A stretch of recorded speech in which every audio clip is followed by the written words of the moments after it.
We dismiss history at our peril. Liberty Nation Radio with Mark Angelides.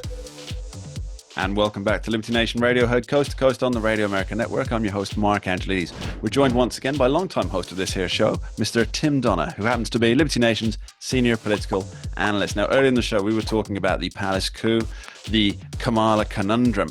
Now, Tim, I want to move on to more what's happening with former President Donald Trump and how his campaign is going to pivot to deal with Kamala Harris rather than Joe Biden, because it seems to me the battle lines of electioneering were quite clear for Joe Biden. He's lost his marbles, is essentially the campaign they were running. Now, that's not true of Kamala Harris, although she does have her own problems. So I really want to talk about how they're retooling the Trump campaign to deal with a different candidate. What are your thoughts on that? Well, the Trump campaign has claimed for a while, and I've tended to agree with this assessment that they don't really care whether they face Biden or Harris, that it's still the Biden-Harris administration. It's the Biden-Harris record. It's the Biden-Harris border, the Biden-Harris crime, the Biden-Harris foreign policy with two ground wars running wild and the world on fire. So at one level, they see the challenge as the same. On the other level, on another level, there's several levels to this, but on another level, they now have someone who's capable of hitting back. They now have someone who's pretty well spoken when she's not cackling or in the midst of one of her word salads. She's attractive. She can read a speech well. She has the look of someone who is kind of a little bit of everything, right? And there's the question. She seems sort of white, sort of black, sort of Indian, sort of Jamaican, sort of a little bit of everything.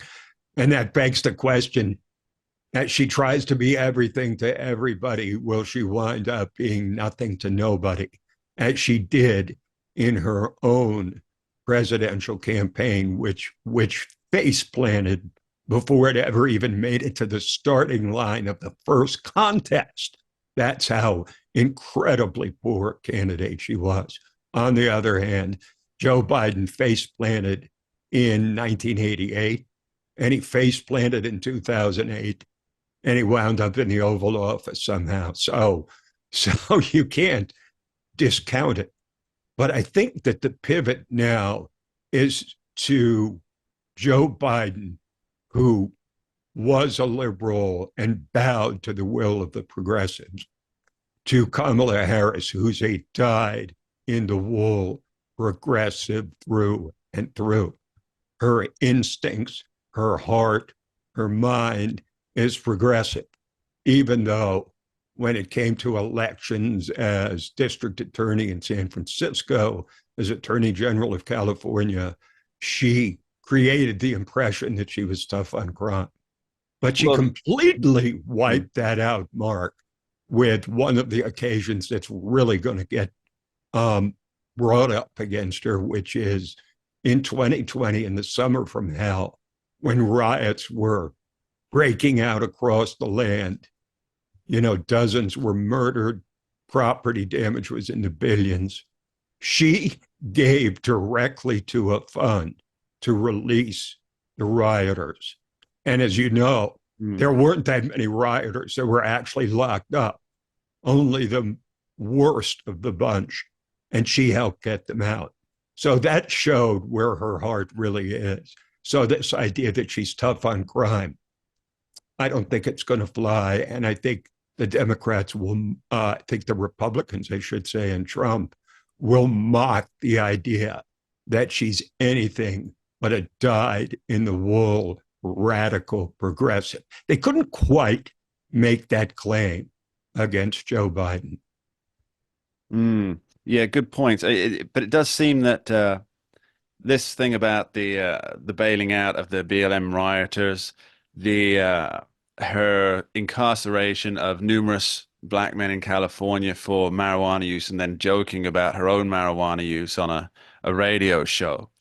Her word salads, as you point out, the during the debate where Tulsi Gabbard utterly destroyed her campaign, just listing off the various things that were liabilities to Kamala, the candidate in 2020. And these videos, they're just resurfacing. And it seems that the internet is essentially running Donald Trump's campaign for him because for every almost sycophant that was backing Joe Biden as the only one who can beat Donald Trump and is now Kamala Harris is going to beat Donald Trump. Uh, for every one of those videos that's coming out, one of those posts that's coming out, there's three or four of Kamala Harris's own words coming back to haunt her, and I think that's Well, think she about should how, try and become unburdened by what has been.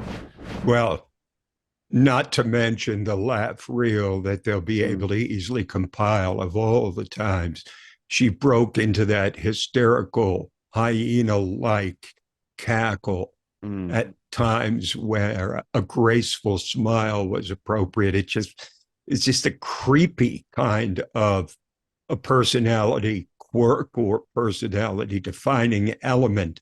It's another thing she's going to have to overcome. And look, I think that Kamala Harris can probably be pretty effective on offense. Mm. But so is Joe Biden. He attacked Donald Trump endlessly. That's the easiest thing in the world to call him a fascist, a dictator, an authoritarian, the end of democracy. I mean, anybody can do that. Any Democrat can do that. The question is, how does she handle the hard questions about herself, her record, and her beliefs? Because that's what it's going to come down to when she debates Donald Trump. How will she handle the withering questioning of Donald Trump in the debates ahead? And we haven't even touched on the dynamics of a debate between Donald Trump and Kamala Harris, except to say, Mark, like everything else in this election, the debate meltdown, the assassination attempt, the Biden withdrawal, um, we're in uncharted territory, entirely uncharted territory. And concluding with the fact that no party has ever swapped out its presidential candidate this late in the presidential campaign. Yes, it's what is it, 0 days since our last historical once in a lifetime event. We need a sign on the wall for it. So there's a couple of side elements that I want to talk about relative to the Trump campaign and what's happening from the Republican side. So at the moment, there is a challenge being brought forward to impeach Kamala Harris. Now, this is probably not going anywhere. The two articles, one is her failure on the border. The other one is for her failure to invoke the 25th Amendment Mhm. against Joe Biden. Now, I don't feel that this is going to go anywhere because there probably isn't the support for it this close to an election.